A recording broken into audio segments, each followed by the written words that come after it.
Basic है कि हमने ना इमेज अपलोडिंग नहीं सीखी फ्रंट एंड से, और बैकएंड से नहीं सीखी, तो बैकएंड से किसी ने भी नहीं सीखी। तो बैकएंड को तो मैं एक्सप्लेन करूंगा बड़ी डेप्थ के साथ।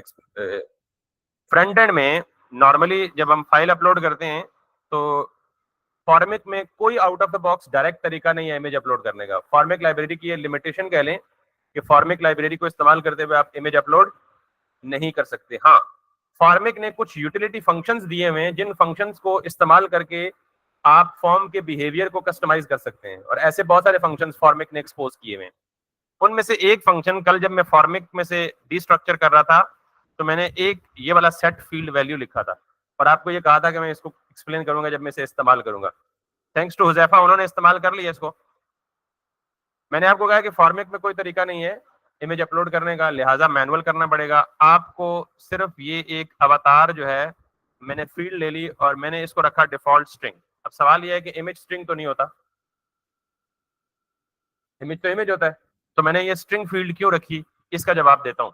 फिलहाल सिर्फ इतना याद रख लें कि मैंने इमेज को स्टोर करने के लिए इनिशियल वैल्यू क्या दी, स्ट्रिंग। तो यहाँ इमेज को मैं कन्वर्ट कर दूंगा, किस में बताओ, इमेज को स्ट्रिंग में कन्वर्ट कर दूंगा। कैसे करूंगा आगे आए। और जब मैंने यहाँ पे अवतार की वैलिडेशन नहीं लगाई भी, यानी ऑप्शनल रखा हुआ है इसलिए, चले ठीक हो गया। यहाँ पे आप नीचे आए जहाँ पे इमेज अपलोड हो रहा है, तो ये इनपुट टाइप फाइल नेम अवतार, वही नेम जो ऊपर मैंने इनिशियल स्टेट में दिया था, और on change handle image change. बाकी सारी फील्ड्स में मैंने फॉर्मेट का बिल्ट इन चेंज हैंडलर कॉल किया हुआ है। Can you see this, on change handle change, on change handle change, on change handle change. ये वाला जो हैंडल चेंज है ये किसका है, फॉर्मेट का दिया हुआ।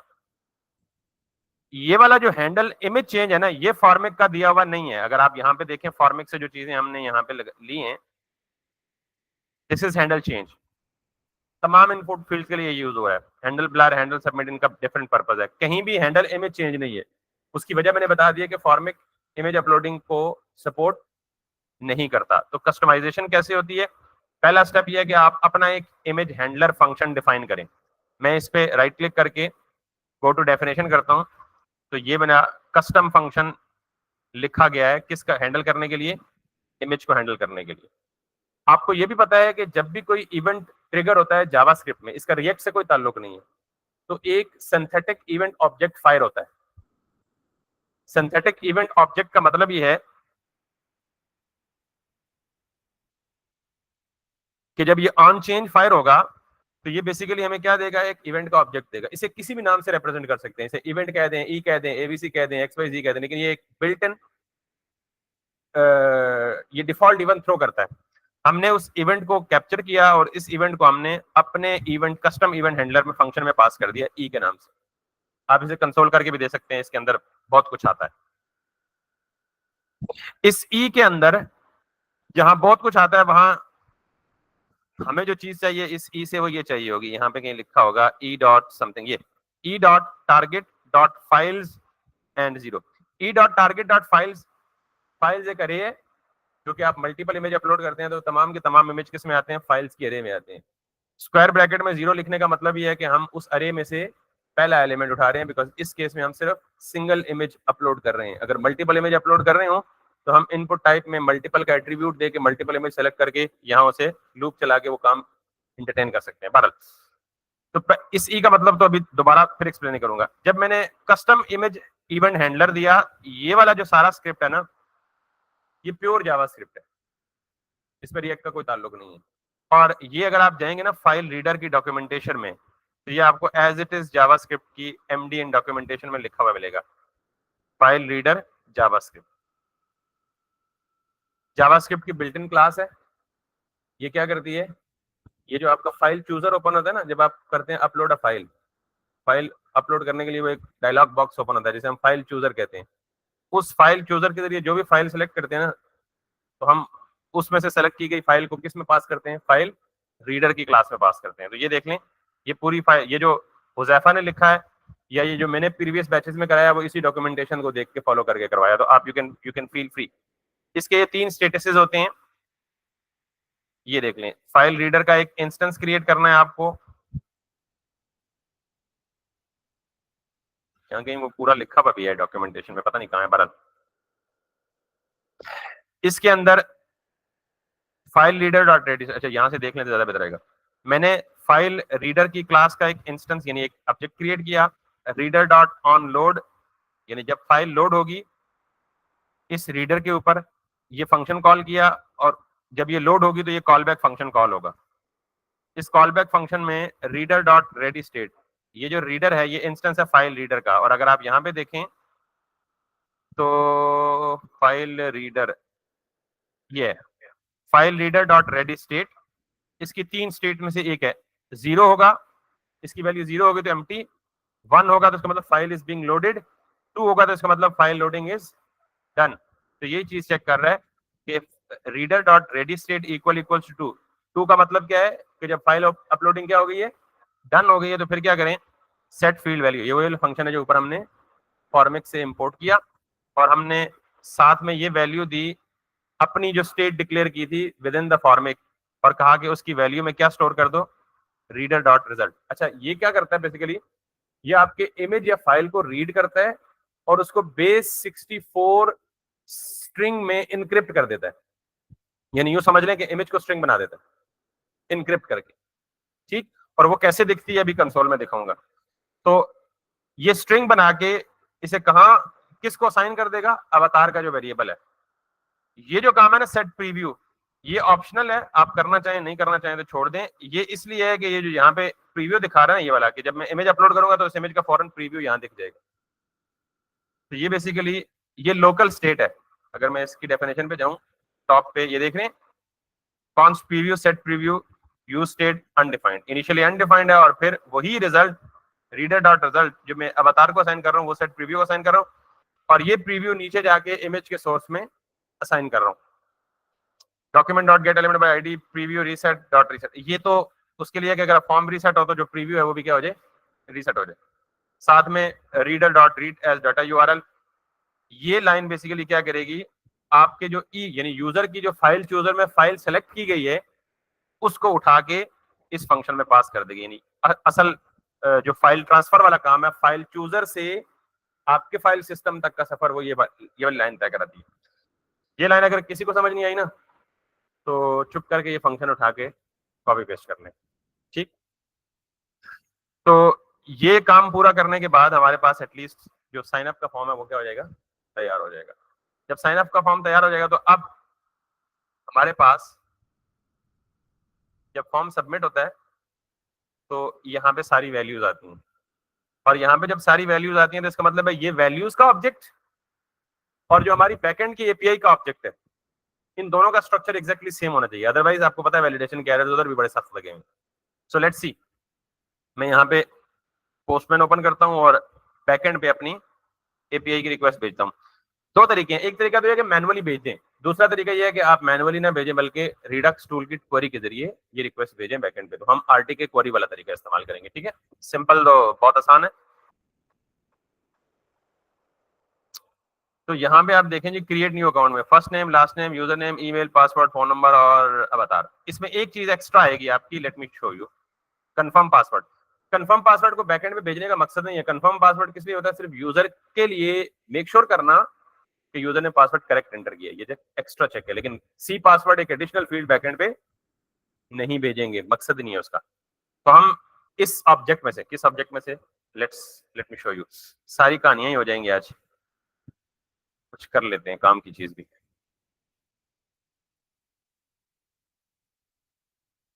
और मैंने यहाँ पे दिस दिस, अब मैं अगर इसे कंसोल पे ओपन करूं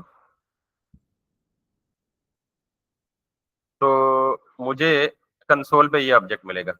तो मेरे बैकएंड पे फर्स्ट नेम है, लास्ट नेम भी है, पासवर्ड भी है, फोन नंबर भी है, यूजर नेम भी है, अवतार भी है, ईमेल भी है। सी पासवर्ड मुझे इसमें से क्या करना है, डिलीट करना है।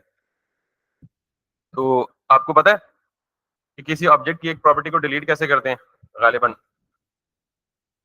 Tell values dot C password,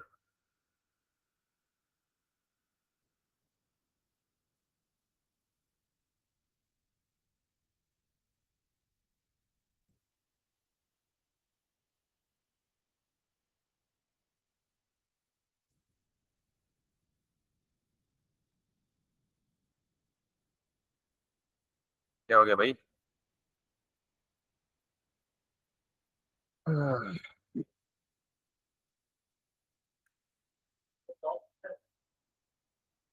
pop तो सबसे एंड पे से उठाएगा ना। हम प्रॉपर्टी की नेम है, हमें नहीं पता ये प्रॉपर्टी एंड पे है, बीच में है, स्टार्ट में है, कहाँ पे है। हम चाहते हैं जहां भी है सी पासवर्ड के नाम की प्रॉपर्टी से डिलीट कर दे, ठीक है। डेल नाम का है, पता नहीं ये। ओ डेल नहीं, डिलीट यार, मैं पाइथन वाली लॉजिक समझ रहा हूँ। पाइथन में शायद डेल है। सो DELETE।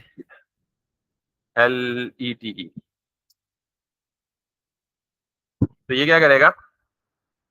अब मैं अगर दोबारा से इस वैल्यू को नीचे कंसोल करूं। अच्छा, आपको पता है कि किसी ऑब्जेक्ट की प्रॉपर्टी को एक्सेस करने का ये तरीका भी है।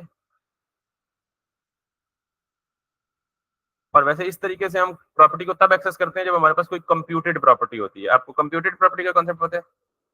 ओके, अच्छी बात है। लिहाजा डिलीट कर दें इसको। ऐसे करना, ठीक है। फिर किसी टाइम याद करूंगा, अपना करूंगा आपको। तो ये मैं कहूंगा जी न्यू ऑब्जेक्ट, ताकि हमें फर्क लगे पुराने ऑब्जेक्ट में और न्यू ऑब्जेक्ट में। तो यूं हमें फ्रंट एंड में जो फील्ड बैकएंड पे नहीं भेजनी, उसको हम यहीं से क्या कर लेंगे, ट्रिम कर लेंगे या प्रून कर लेंगे। So let's see again, go to this, refresh it। यहाँ पे ये किया, ये किया, ये,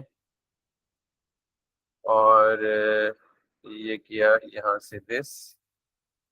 तो अब दोनों में फर्क देखिएगा, ये है ओल्ड ऑब्जेक्ट, इसमें सी पासवर्ड दोनों से गायब हो गया। क्यों हुआ ऐसा, कोई जवाब देगा जल्दी से?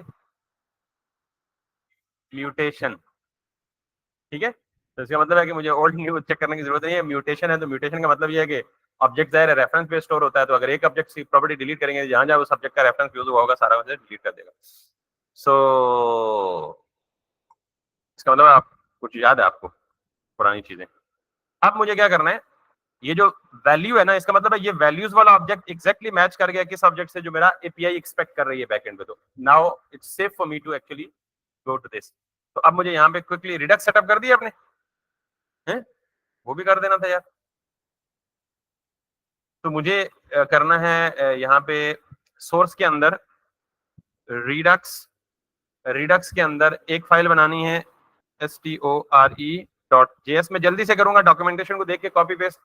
कोई कंफ्यूजन हुई तो मुझे रोक लीजिएगा, पूछ लीजिएगा, और अगर मुझे कंफ्यूजन हुई तो मैं आपसे पूछ लूंगा।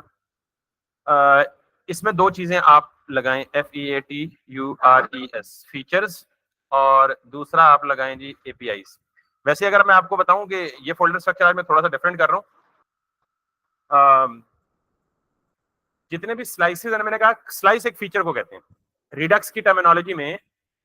आपको पता है create slice built in function है, उस क्रिएट स्लाइस के जरिए यानी एक स्लाइस में हम एक पूरा फीचर इंप्लीमेंट करते हैं। और हमारे पास एक प्रोजेक्ट में कई स्लाइसेस हो सकते हैं। तो मैंने ये फीचर का फोल्डर इसलिए बनाया कि जितने भी मेरे स्लाइसेस होंगे सारे के सारे कहाँ जाएंगे, फीचर्स के अंदर जाएंगे। एपीआई का फोल्डर जितना भी बनाया, कि आपको पता है कि एपीआई कॉलिंग के लिए हमारे पास क्रिएट एपीआई का फंक्शन होता है। Redux built in sorry RTK query में क्रिएट एपीआई का बिल्ट इन फंक्शन। तो जितनी भी एपीआई क्रिएट करूंगा वो सारी की सारी कहाँ जाएंगी, एपीआई के फोल्डर में। और जितने भी स्लाइसेस क्रिएट करूंगा वो सारे के सारे कहाँ जाएंगे, फीचर्स के फोल्डर में। It's just another way of management, जिससे आपको चीजें समझने में, याद करने में आसान होंगे। स्टोर में जाएं और जल्दी से रिडक्स की डॉक्यूमेंटेशन ओपन करें। हमने मेक श्योर के REDUX रिडक्स। तो रिडक्स में जाके हमें दो लाइब्रेरीज इंस्टॉल करनी है। पहले तो हमें करना है जी npm install Redux tool kit, और दूसरी कौन सी करनी है, रिएक्ट रिडक्स। और तीसरी कौन सी करनी है, रिडक्स परसिस्ट। और चौथी कौन सी करनी है? यहाँ पे कोई ऐसा बंदा जिसने रिडक्स स्टोर को सेटअप करना अभी तक ना पढ़ा हो? हमने पढ़ लिया गालिबन, दोनों बैचेस ने पढ़ लिया। आपने पढ़ा ना, मेक श्योर आपने भी पढ़ा है। तो मैं स्टोर सारा उठा के कॉपी मार लूं? अग्री? चले, सिर्फ मैं डिपेंडेंसी इंस्टॉल करता हूँ, फिर स्टोर पिछली किसी रेपो से बने बनाए उठा के डाल देते हैं, हमारा टाइम बचेगा। रिएक्ट रिडक्स, और कौन सी है जी,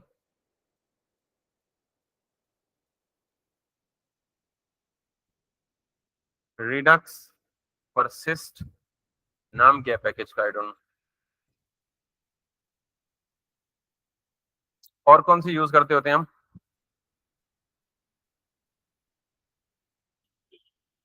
हम्म।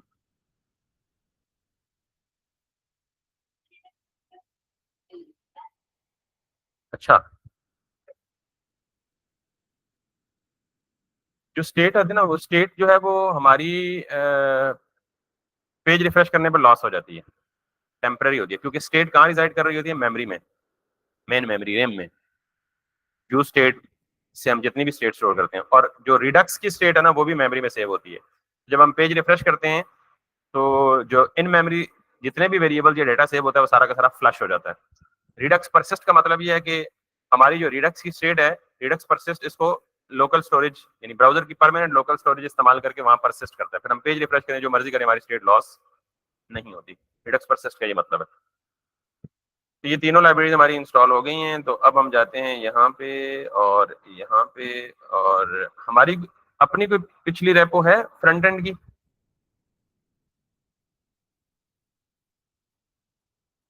याद है किसी को हमने फ्रंट एंड का क्या नाम रखा? जिसमें सबसे लेटेस्ट हो ना, ये कुरान ऐप तो यहाँ है ही नहीं।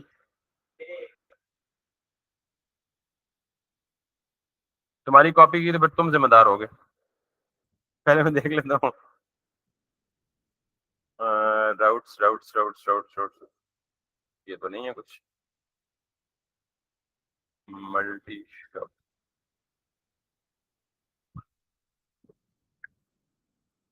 क्या नाम है आजकल तुम्हारा? यूजर नेम क्या है आपका? सॉरी, KH, ये वाला नहीं है? एक मिनट यार, मैं बजाय स्पेलिंग बोलने के यहाँ पे यही है ना?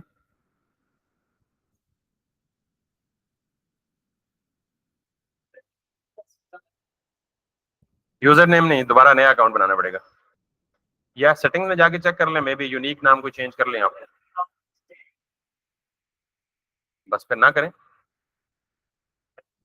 ये तुमने खुद इसको फॉर्मेट किया हुआ है? ये पेज खुद फॉर्मेट किया हुआ फ्रंट? बड़ी बात है, कमाल नहीं होगा है? मुझे भी कर दें। Nice by the way. और किधर है, किधर है? और रेपो का नाम बता देंगे, सॉरी हम किसी और काम में उलझ गए। QURAN,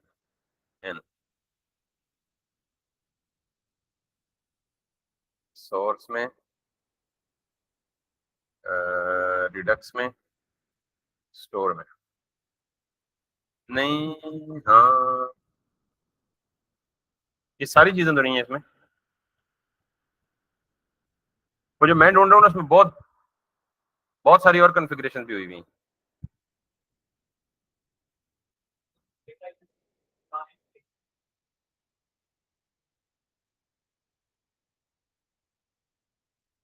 नहीं, वो एपीआई अलग चीज है ना।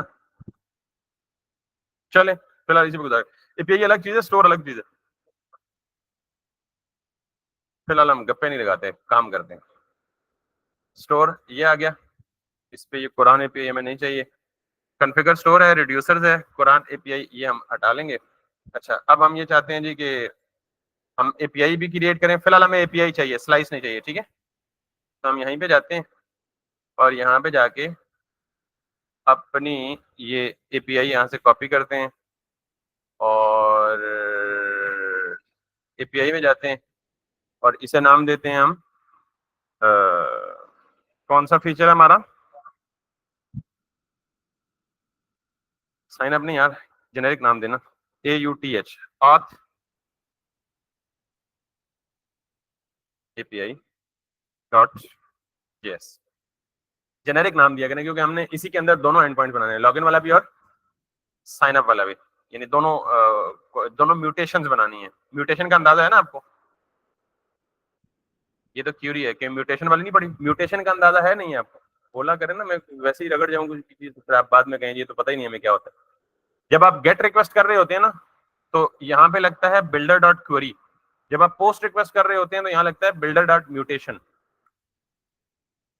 गालिबन नहीं पता किसी को भी, नहीं पता ना, चले तो मैं यहाँ से ना ये हटा के म्यूटेशन आपको बता दूंगा। तो ऐप को भी हटा दें और स्टोर को भी हटा दें। तो हमने यहाँ पे क्या करना है,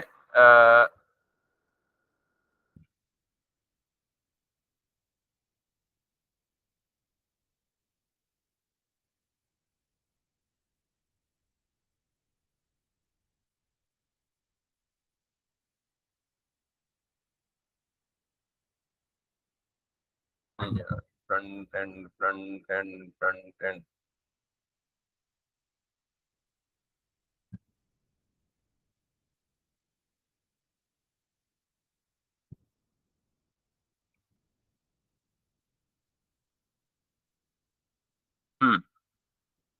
इसमें कहीं ये तो स्लाइस है ना, एपीआई नहीं है,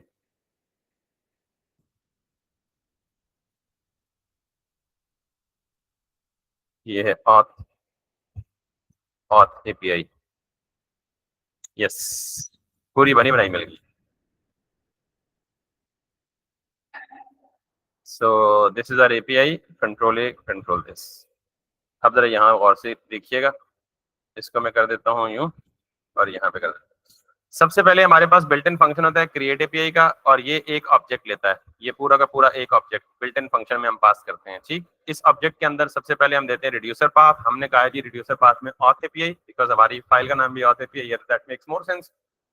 उसके बाद हम देते हैं जी बेस क्यूरी, बेस क्यूरी में हम यूआरएल देते हैं, अपना रूट यूआरएल, हमारा सर्वर का जो रूट यूआरएल है, सर्वर हमारा किस पोर्ट पे चलता है, http localhost 8000/API नहीं है हमारा, तो हम उसको हटा देते हैं यहाँ से। उसके बाद क्रेडेंशियल, ये बहुत इंपॉर्टेंट लाइन है, अगर आपने हर सब्सीक्वेंट रिक्वेस्ट में कुकीज से टोकन रीड करना है या कुकीज टोकन को भेजना है, तो आप ये वाली प्रॉपर्टी लाजमी सेट करेंगे, अदरवाइज आपकी ऑथ काम नहीं करेगी।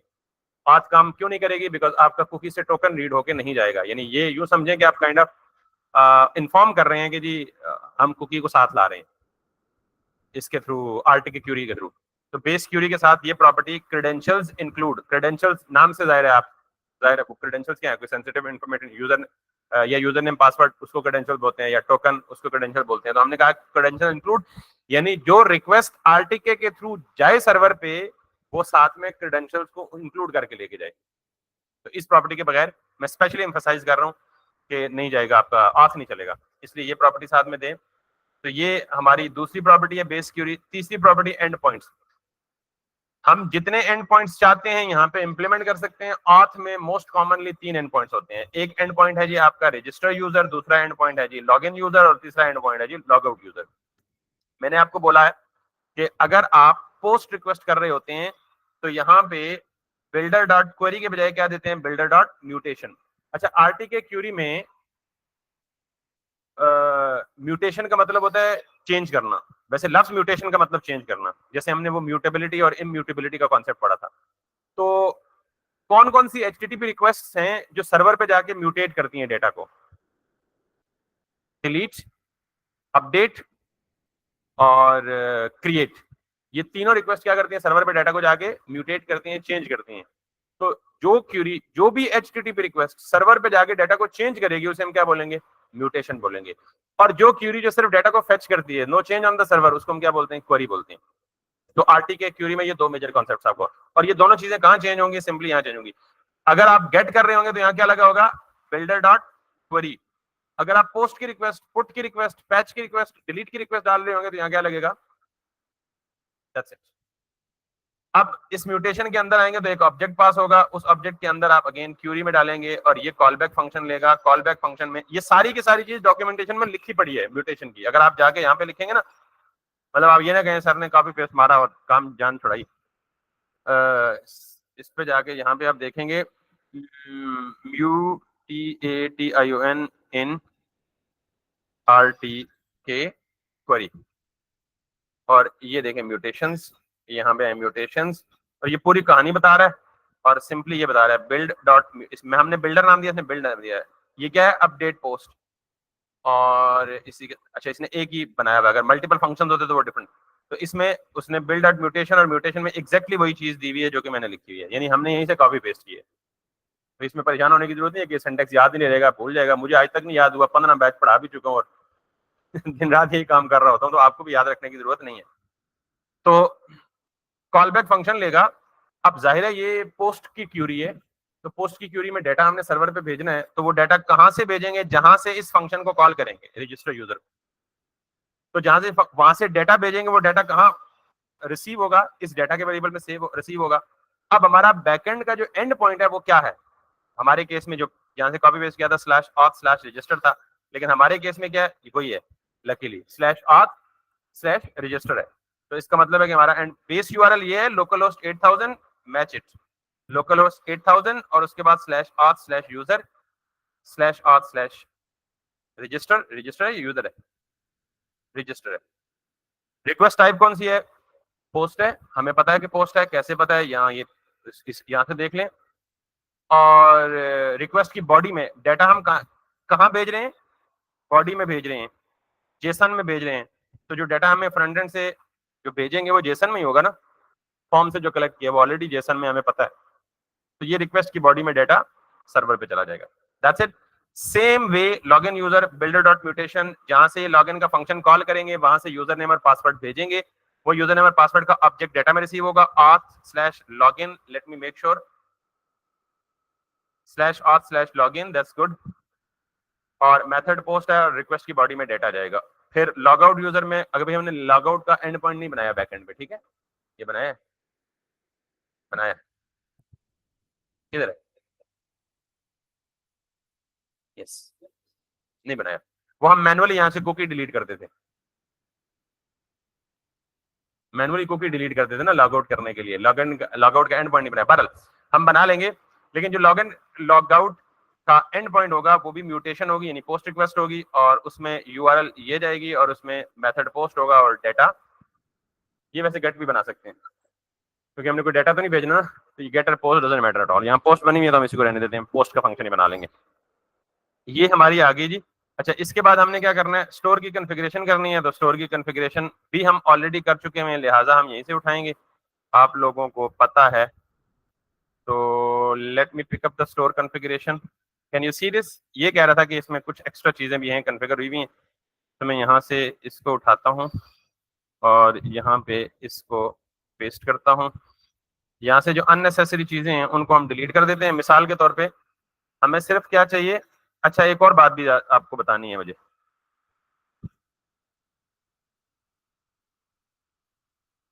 मैं यहाँ से सारी चीजें डिलीट कर रहा हूँ, सिर्फ दो छोड़ रहा हूँ। दो इसलिए छोड़ रहा हूँ कि रेफरेंस के तौर पे इन दोनों को भी कमेंट कर रहा हूँ और इसको कॉपी करके इसको यहाँ पे पेस्ट करना है। तो हमारे पास जो अभी एपीआई बनी है उसका नाम क्या है? auth एपीआई और auth एपीआई, और auth एपीआई को इंपोर्ट भी करना है ऑब्वियसली। तो ये चीजें हमें अब नहीं चाहिए, ये भी नहीं चाहिए, ये भी नहीं चाहिए। तो auth एपीआई को कहाँ से इंपोर्ट करना है? यहाँ से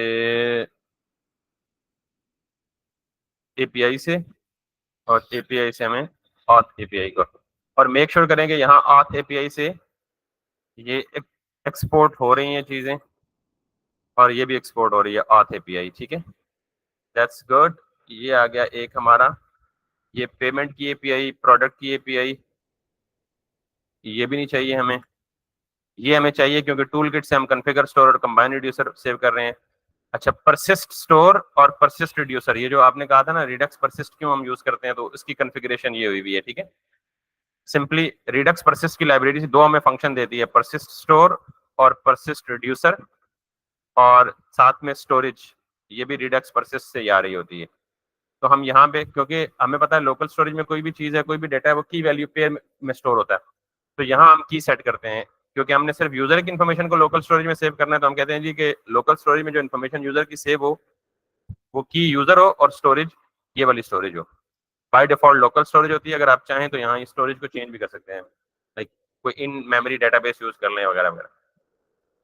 उसके बाद रिडक्स पर, ये जो परसिस्ट रिड्यूसर उसने फंक्शन दिया ना ये वाला, उसमें हम दो चीजें पास करते हैं, परसिस्ट कन्फिग और रूट रिड्यूसर। रूट रिड्यूसर में हमारे जितने भी रिड्यूसर हैं सारों को कंबाइन करके इसमें पास करते हैं, और इस परसिस्ट रिड्यूसर को फिर हम कॉन्फ़िगर स्टोर में पास करते हैं। यूं कॉन्फ़िगर स्टोर है रिड्यूसर में, यही परसिस्ट रिड्यूसर जो यहाँ हमने बनाया, और मिडलवेयर में ये सारी चीजें।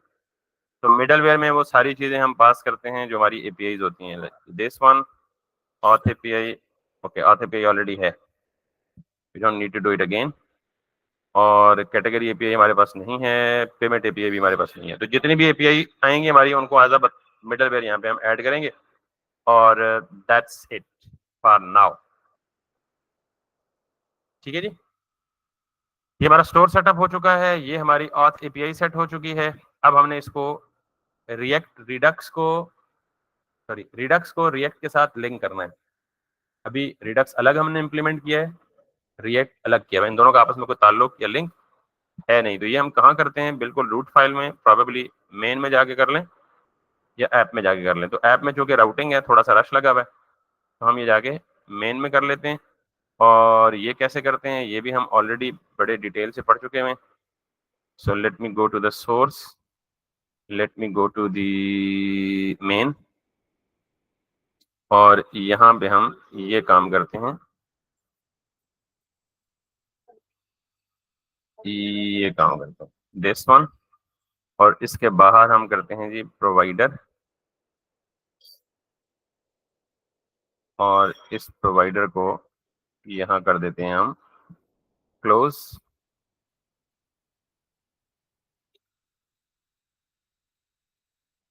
दिस। और साथ में इंपोर्ट कर लेते हैं दो तीन चीज़ों को, एक तो परसिस्ट गेट को इंपोर्ट कर लेते हैं, एक प्रोवाइडर को इंपोर्ट कर लेते हैं, और एक स्टोर को इंपोर्ट कर लेते हैं जो हमने खुद बनाया है, दिस। और ये जो प्रोवाइडर रिडक्स से आ रहा है, ये वाला हमारे स्टोर से आ रहा है। सो इसका पाथ चेक करना है हमें। रिडक्स में गए, रिडक्स में जाने के बाद स्टोर जेएस, स्टोर से हम दो चीजें इंपोर्ट कर रहे हैं, एक परसिस्टर और एक स्टोर। ये जाके चेक कर लें हमारा परसिस्टर किधर है, ये है परसिस्टर, ये है स्टोर, ये दोनों इंपोर्ट कर रहे हैं, और ये हमारा रिडक्स मेन में अटैच हो चुका है। आई एम होपिंग, खुशफहमी में हूं कि हमारा सब कुछ ठीक काम करेगा। ठीक है, लेट्स चेक इट वंस कि हमारा रिडक्स जो है वो हमारी रिएक्ट की ऐप के साथ अटैच हुआ है या नहीं हुआ। ये कैसे चेक करते हैं, मेक श्योर आपकी ऐप चल रही है, एक दफा रीस्टार्ट कर लें था so that it picks up the changes.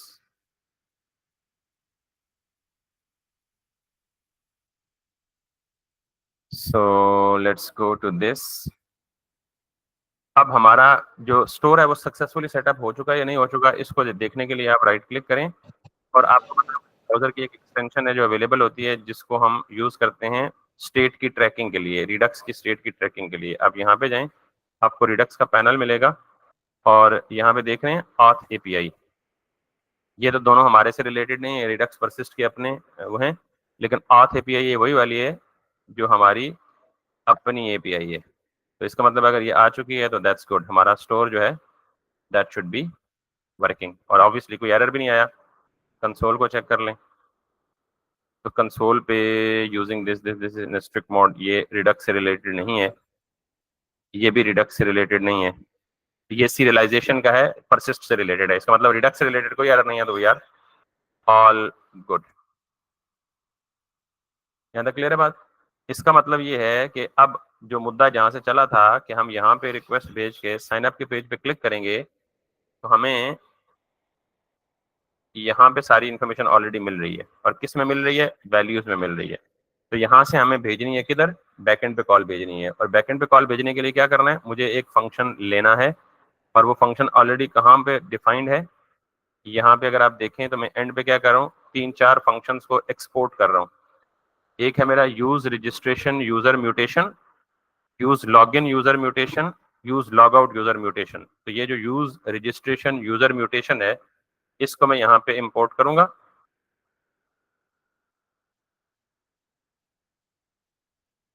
Import use user registration mutation. Clear. और आपको पता है कि ये जो आपके हुक्स होते हैं, यानी आरटीके आपको हुक बना के देती है, तो हुक को कॉल करने का तरीका भी आपको पता है।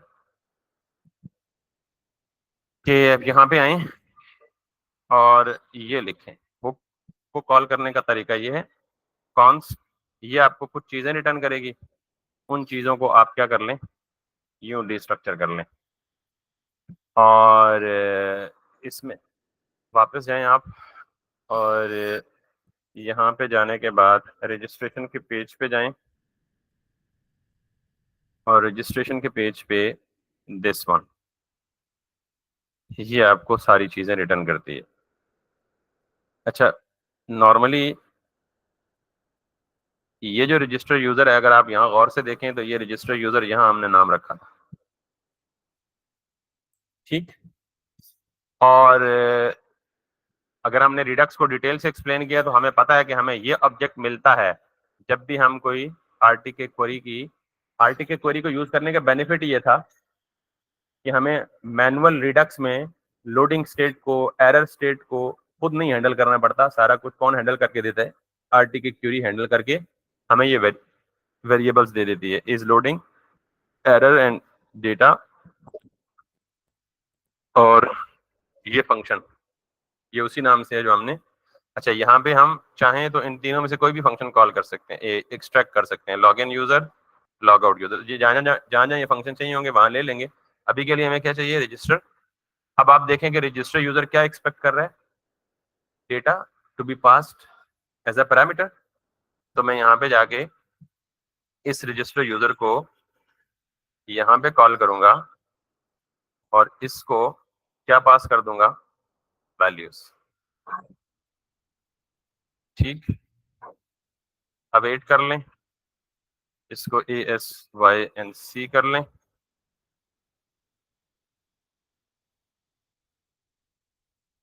ठीक हो गया। और जब ये डेटा सक्सेसफुली चला जाए, फिलहाल अलर्ट कर लें, बाद में हम देख लेंगे। यूजर रजिस्टर्ड, और ये यूजर तब रजिस्टर होगा जब आपकी बैकएंड चल रही होगी। अभी हमारा बैकएंड ऐप नहीं चल रही, तो हम क्या करते हैं, एक सेपरेट टैब में अपने बैकएंड को भी चला लेते हैं। सो npm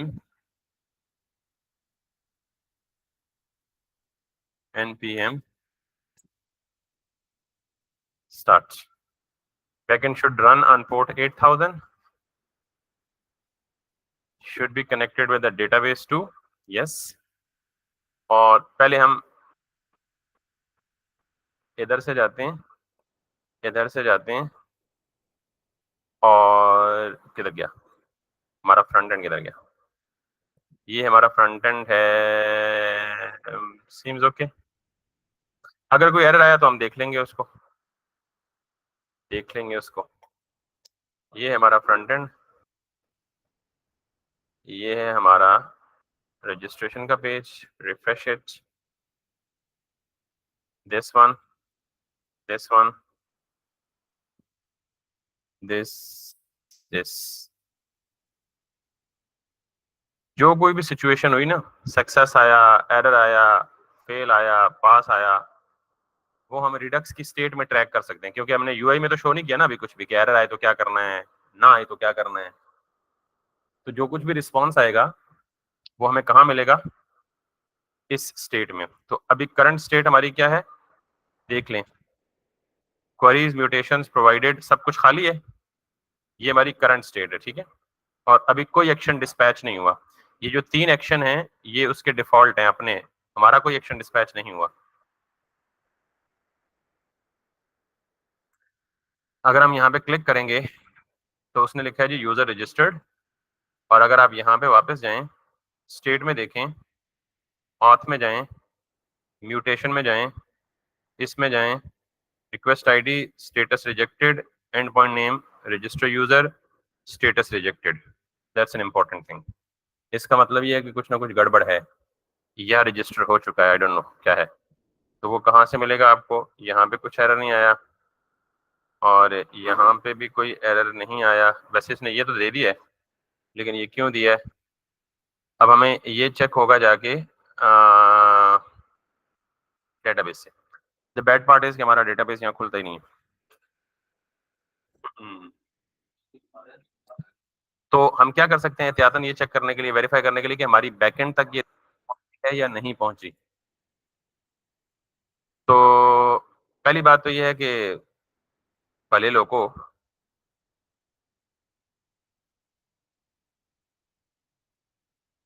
ऑथ में /auth/register/signup हम क्या करते हैं, सर्वर पे जाके लॉग लगा के देख लेते हैं। कर सकते हैं ना? तो हम सर्वर पे जाके लॉग लगाते हैं। सॉरी, मेरा सर्वर चल रहा है, सर्वर चल रहा है।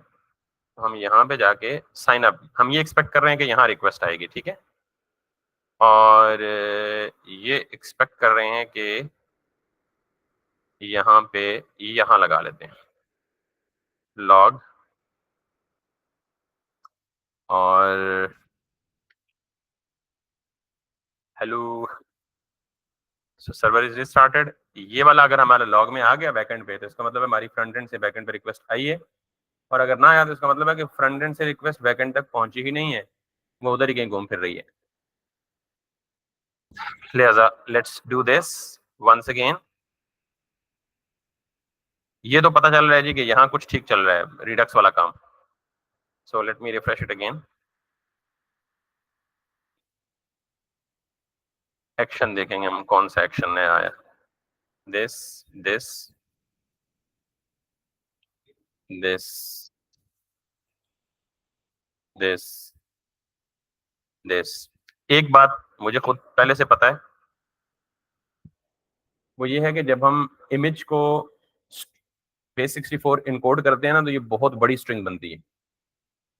तो जो HTTP रिक्वेस्ट का साइज है ना, वो लिमिटेड होता है, अप टू फ्यू MB या फ्यू KB गालिबन होता है। तो हमें बैकएंड सर्वर पे जाके उसको अलाउ करना पड़ेगा कि जो रिक्वेस्ट है ना HTTP, इसको इतने MB तक एक्सटेंड कर दो। तो लेट्स सी, यूजर रजिस्टर हो गया। और अगर हम, अच्छा इसने एक और इंटरेस्टिंग बात, इसने एरर भी दी है साथ।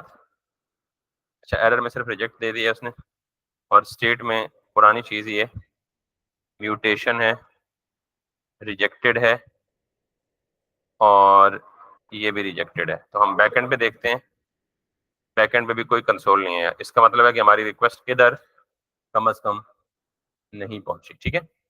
अगला डिबगिंग पार्ट क्या है कि हम फ्रंट एंड में जाते हैं और हम यहाँ जहाँ ये फंक्शन कॉल हो रहा है, ठीक है, इस फंक्शन पे जाएं।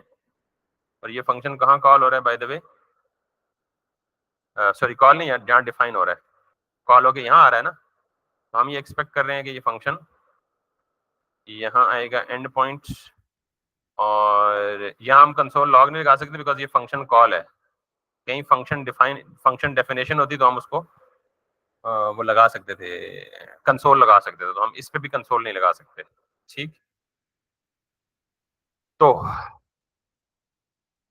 क्या करें, user registration with user mutation. एक काम करते हैं, हमारे पास ये तक खुला हुआ है ना, तो ओके, ये एक काम और भी है, अनरैप।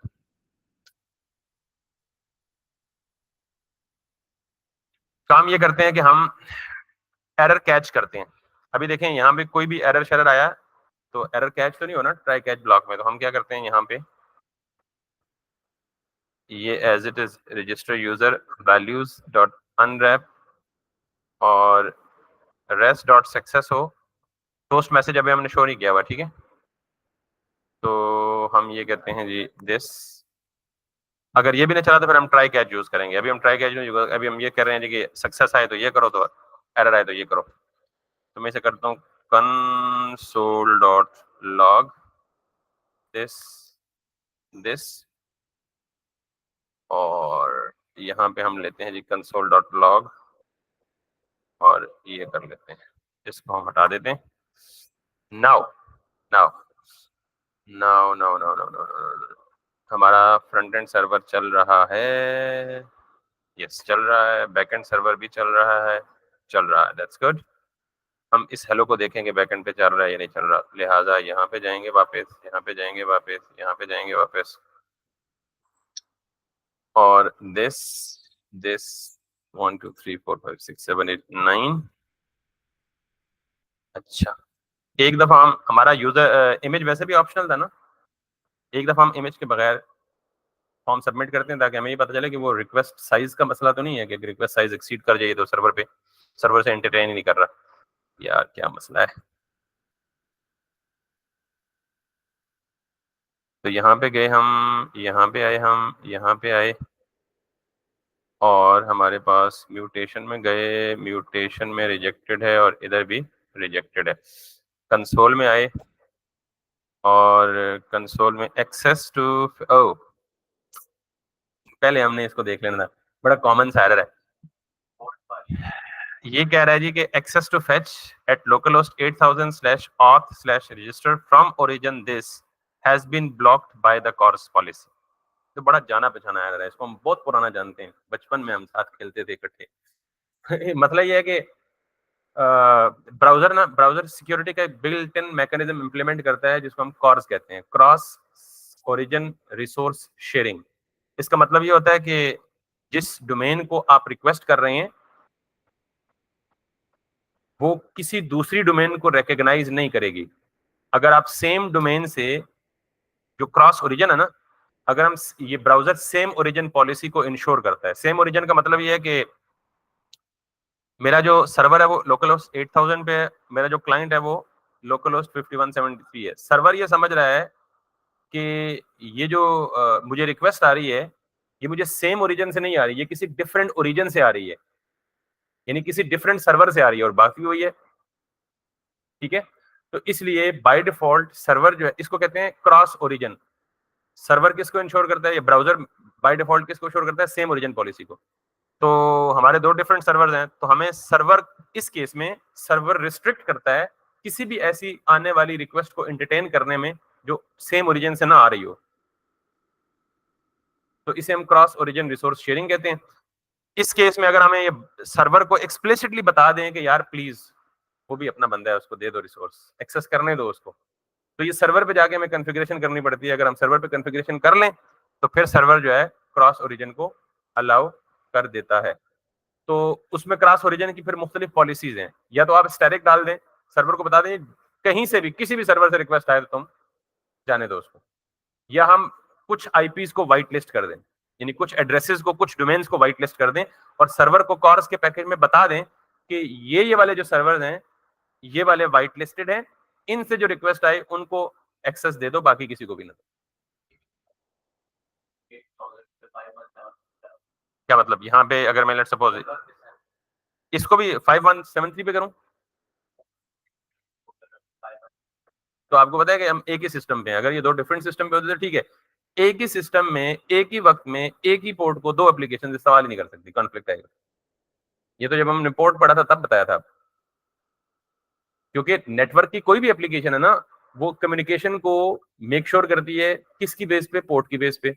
हम अगर दोनों को सेम पोर्ट दे दें ओरिजिन तो सेम हो जाएगा, वो पहले कहेगा भाईजान सेम सिस्टम पे आप तो दो पोर्ट, एक एप्लीकेशन दो पोर्ट पे तो रन नहीं कर सकते, सॉरी दो एप्लीकेशन एक पोर्ट पे तो रन नहीं कर सकते, तो वो वहां पे ब्लॉक कर देगा। लिहाजा इसका बड़ा सिंपल सा हल है भाई, शरीफों की तरह जाओ और कॉर्स को इंस्टॉल कर लो सर्वर पे और इजाजत दे दो भाईजान आने दो। एनपीएम में जाओ, एक पैकेज है छोटा सा बैकएंड पे,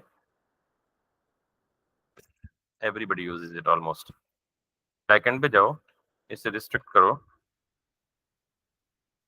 और ये करो npm cors, और यहाँ पे इसने cors की पॉलिसीज बहुत सारी कॉन्फ़िगरेशंस बताई हुई हैं कि आप cors को यूं इंपोर्ट करो पहले, और यहाँ पे आप जाओ जी बैकएंड पे, इधर जाओ, इधर जाओ। वैसे बाय द वे cors को करते करते ना आपको दो तीन टेक्निक्स और पता लग गई हैं कि एरर आए तो कहाँ कहाँ चेक करना है। आंखें बंद करके कबूतर की तरह बैठ नहीं जाना कि बिल्ली आई है आंखें बंद कर लो। कोई हाथ पांव मारना है, ठीक है, किधर किधर चेक करना है। तो आपको कहीं ना कहीं, हमने सारा कुछ चेक कर लिया, रिडक्स रिडक्स सब कुछ ठीक चल रहा था, फिर हमने एंड पे कंसोल देखा, हालांकि स्टार्ट ही कंसोल से करना चाहिए था तो ये मसला ना होता। तो यहाँ पे जाएं और इसको कॉर्स को कर लें import, import, import. From import CORS from this. बहुत सारे तरीके हैं इसको कॉल करने का, तो ये तरीका है, लेकिन इसके बाद इसकी बहुत सारी कॉन्फ़िगरेशंस कर सकते हैं। अगर आप सिर्फ ये कर देंगे तो ये कहेगा जी सारों को आने दो। ये क्या कहेगा? सारों को आने दो। तो मैंने कहा है कि आप ये सारों को आने वाला काम भी रिस्क है। हाँ, डेवलपमेंट के दौरान तो ठीक है, सारों को आने दो, जो सर्वर रिक्वेस्ट भेजे उसको एंटरटेन कर दो। असल में ऐसा नहीं होता। असल में ऐसा होता है कि आप कॉर्स को, ये देखें कॉर ऑप्शंस, आप इस वाले ऑब्जेक्ट को यहाँ से कॉपी करें और इसमें स्पेसिफाई कर दें कि आपने किस किस चीज को किस किस बंदे को अलाउ करना है। ये एक आप कस्टम ऑब्जेक्ट बना रहे हैं, ठीक है, यानी एक वेरिएबल बना रहे हैं ना, सिंपल। इसमें आप कह रहे हैं कॉर ऑप्शन सेट करना है, तो ये यहाँ पे आप दे रहे हैं ओरिजिन, और यहाँ पे आप कौन सा ओरिजिन दे दें भाई, जिस ओरिजिन से आपकी रिक्वेस्ट आ रही है। कौन से आ रही है, कौन से ओरिजिन से आ रही है, यही मसला कर रही है ना। इसको सर्वर को बता दें कि भाईजान ये जो ओरिजिन है ना, अगर ये आए तो शरीफ आदमी है, इसको दे दो, ठीक है, कोई और आए तो ना दे दो। और ऑप्शनल ऑप्शन सेक्शन ये ऑप्शनल है, इसको छोड़ दें। ये एक को अलाउ कर रहा हूं, मल्टीपल हो तो आप मल्टीपल की पूरी अरे वो पास कर सकते हो कि कितने किस किस आईपी एड्रेस को किस किस डोमेन को आपने अलाउ करना है। ये कॉर ऑप्शंस यहां से उठा के किसमें डाल दें, इस कॉर्स में डाल दें, यानी जहां उसका ग्लोबल मिडलवेयर एक्सेस कर। अच्छा, यहाँ पे अगर आप जाएंगे ना तो ये बहुत सारे डिफरेंट वेज बता रहा है आपको। ये देख रहे हैं व्हाइट लिस्ट, इस केस में इसने कितनी दी है वेबसाइट्स, 2 दी हैं, किस फॉर्म में, अरे में पास कर दिए। यहाँ 6 7 8 दे दें, जितने मर्जी को अलाउ कर दें। आगे जाएं, ये कॉर की एडवांस कॉन्फ़िगरेशन हुई हुई है कि क्या करे क्या ना करे, जरूरत पड़ी डोमेन को, डिफरेंट डोमेन्स को, यस व्हाइट लिस्ट कर देते हैं। ठीक है, 5 हो गए हैं। बस आ रहा हूँ बेटा, 1 मिनट। अल्लाह करे चल जाए, नहीं तो वैसे खामखा कल तक बात चली जाएगी। सो यहाँ आ गया, और फ्रंट एंड भी चल रहा है। और यहाँ पे जाएं, यहाँ पे जाएं, और यहाँ पे जाएं, यहाँ पे जाएं, 1 2 3 4 5 6 7 8 9, 1 2 3 4 5 6 7 8 9। और अब मैं इमेज अपलोड करूंगा तो फिर मुझे रिक्वेस्ट साइज वाला आएगा, लिहाजा मैं इमेज के बगैर जाता हूँ। पहले मैंने ये कर दिया, मुझे कंसोल पे सबसे पहले इस दफा चेक करते हैं ताकि एरर आए तो हमें यहीं पे पकड़ा जाए। अभी भी ये कह रहा है जी कि फेल्ड टू लोड दिस, ये तो बदतमीजी है यार, ये तो सही नहीं है, बिल्कुल भी सही नहीं है। अच्छा अच्छा, अब हम जाते हैं रिडक्स में, और रिडक्स में ऑथ एपीआई में जाते हैं, इधर जाते हैं, और इधर जाते हैं रिजेक्टेड रिजेक्टेड रिजेक्टेड। एक काम छोटा सा और कर लेते हैं हम, कि हमने यहाँ पे जाना है और थोड़ी देर के लिए ना इसको कुछ नहीं पास करते, पहले एक दफा एटलीस्ट चल तो जाए ना, फिर हम बाद में देख लेंगे सिक्योरिटी रूल्स कॉन्फ़िगर कैसे करते हैं या क्यों करते हैं। अब मैं दोबारा कंसोल से स्टार्ट करूंगा। So let me clear the screen. Mujahid भाई बस 1 मिनट जा रहा हूँ, अगर मुझे उठाने आए आप। 1 2 3 4 5 6 7 8 9, 1 2 3 4 5 6 और अब मैं यहाँ से जाऊंगा, और access to from origin this doesn't pass the access control check, the value of access control allow origin header in the response must not be a wild card when the request, oh नहीं, वो कह रहा है कि जब आपने credential mod को include किया हुआ है ना, तो तब आप स्टैटिक नहीं दे सकते। तो क्रेडेंशियल मॉड का मतलब पता है आपको, पता है नहीं पता, जिस पे स्पेशल फोकस करके कहा था आपको। थोड़ी देर के लिए इसको भी ऑफ कर देते हैं, मेक श्योर कि ये मुझे याद कराना है, लॉगिन के वक्त ये काम आएगा। अभी तो हम क्रेडेंशियल नहीं भेज रहे ना, अभी तो हम डाटा भेज रहे हैं पोस्ट बॉडी में, ये आएगा लॉगिन के वक्त काम। तो let me do that again. अब मैं दोबारा जाऊंगा और दोबारा इसको बंद कर देना भाई, इसको क्या मसला है, इसको भी बंद कर दें। और अब दोबारा जाएं, इसको बंद करें, इसको यूं करें, और इसको यूं करें, और इसको यूं करें। 1 2 3 4 5 6 7 8 9, 1 2 3 4 5 6 7 8 9, और ओ चल गया। और ये कहां से आ रहा है, बैकएंड के स्कीमा से एरर आ रहा है। और आप अगर बैकएंड पे जाके देखें तो यहाँ पे हेलो भी आ रहा होगा, सब कुछ आ रहा है। ठीक है, दो चीजें हमने कमेंट की हुई हैं, उनको हमने अनकमेंट करना है, और एक कोर्स की कॉन्फ़िगरेशन या कॉन्फ़िगरेशन ऑप्शंस को डिसेबल किया हुआ है, और दूसरा हमने क्रेडेंशियल्स इंक्लूड को ऑफ करेंगे तो लॉगिन में टोकन नहीं जाएगा आपका। साइन अप में तो टोकन चाहिए ही नहीं ना, टोकन किस में चाहिए होगा?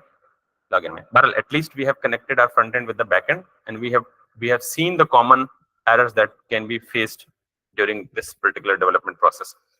I hope so this looks good for you. I wished के इसको पूरा कर लेते, बट सब काम हमारी ख्वाहिशों से पूरा नहीं रहा। कल की क्लास मैं चाह रहा हूँ कि मैं लूँ, लेकिन मैं उसकी कंफर्मेशन आपको ग्रुप में दे दूंगा, और अगर मैं ना दे सकूँ तो आप प्लीज कल जुमे से पहले मुझे एक दफा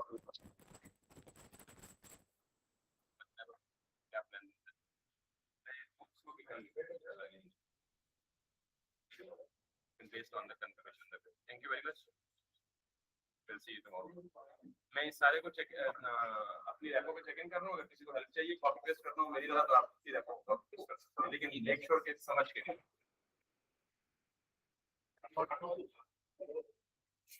रिकॉर्डिंग, जी जी रिकॉर्डिंग आप भी करनी है सच, वो मैं भेज दूंगा जो ही ये डन होती है तो ठीक है। Thank you.